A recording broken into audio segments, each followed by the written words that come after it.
Isso aí, meus queridos, para agilizar nossa vida ali, já construí 5 lentes convergentes e uma lente divergente. Só não denominei quais são pontos antiprincipais, objeto e imagem, e focos, objeto e imagem.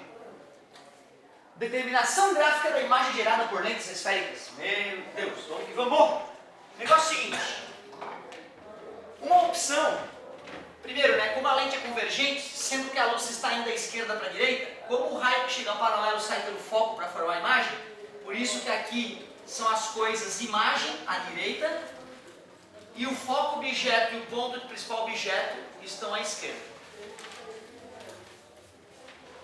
Eu vou botar um objeto atrás do ponto de principal para ver o que acontece. O raio que chega paralelo sai pelo foco, o raio que atinge o centro óptico passa reto, e aí eu vejo que os raios se encontram num ponto ali para formar a imagem.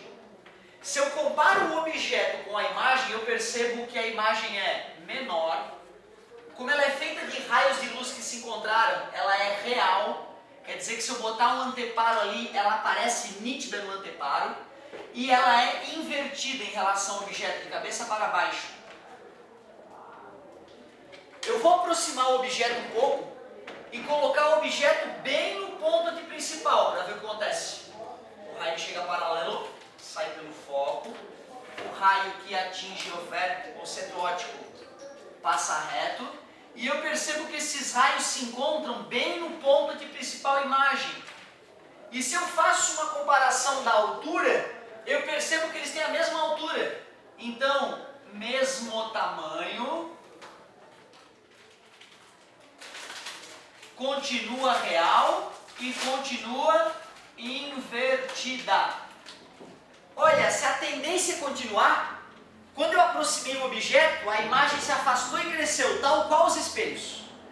Se essa tendência continuar, eu vou aproximar um pouco mais o objeto, a imagem deve se afastar mais e crescer. O raio que chega paralelo sai pelo foco. Professor, esse teu raio, ele não atingiu a lente. Olha, poderíamos questionar isso na prática, um objeto tão grande diante de uma lente, Mas não haveria problema de eu prolongar a lente geometricamente para fazer análise gráfica, prolongar a lente, não há problema algum. E o raio que passa pelo centro óptico passa reto. Por falta de quadro, não deu para perceber que os raios se encontrariam por aqui, formando uma imagem zona. Logo, a imagem realmente se afastou e cresceu. Ela ficou maior, continua real e continua invertida. E aqui é aquele momento perigoso. Aqui é aquele momento onde, se o aluno não espera o que vai acontecer, por qualquer deslize geométrico na hora de fazer o desenho, ele pode se atrapalhar. Já estamos na aula 44, na verdade, há algum tempo.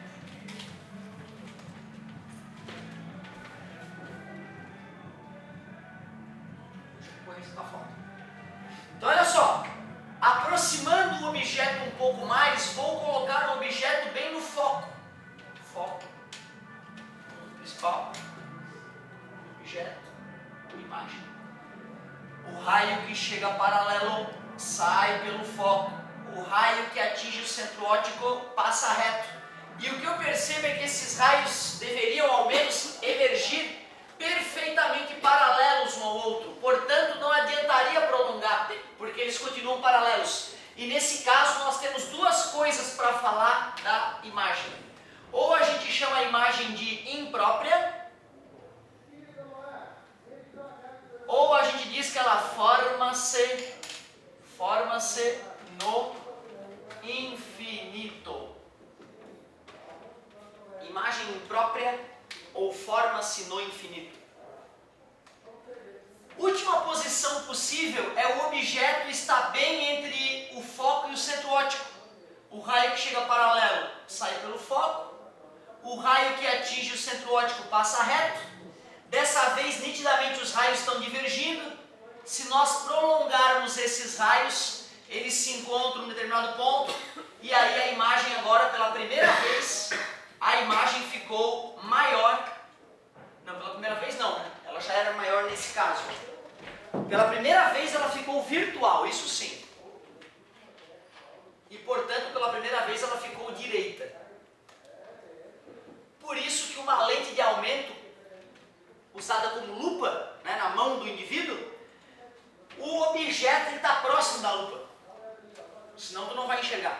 Se tu afasta a lupa do objeto, tu vai ter essa situação, vai dar um borrão, depois o objeto vai ficar grande, mas de cabeça para baixo, que não vai ajudar a análise. Depois o objeto, a imagem começa a ficar menorzinha. Fica primeiro do mesmo tamanho e depois fica pequenininha e aí já não está mais ajudando.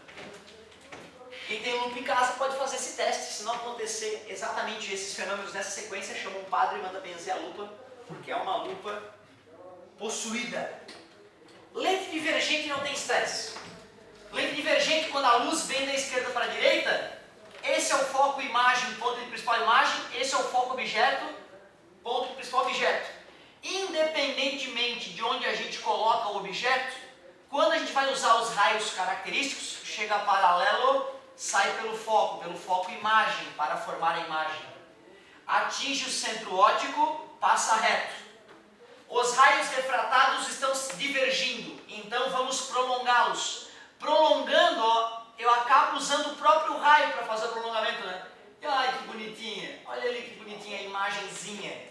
A imagem ficou menor, virtual por ser feita de prolongamento e direita. Ou seja, VIMED mais uma vez, assim como nos espelhos convexos, a característica da imagem gerada pela lente divergente é sempre virtual, menor e direita. Muito bem. Agora que a gente fez a análise gráfica da imagem gerada por lente esférica, nós temos que fazer a parte algébrica. Nós temos que aprender a fazer cálculos que nos permitam concluir as características das imagens.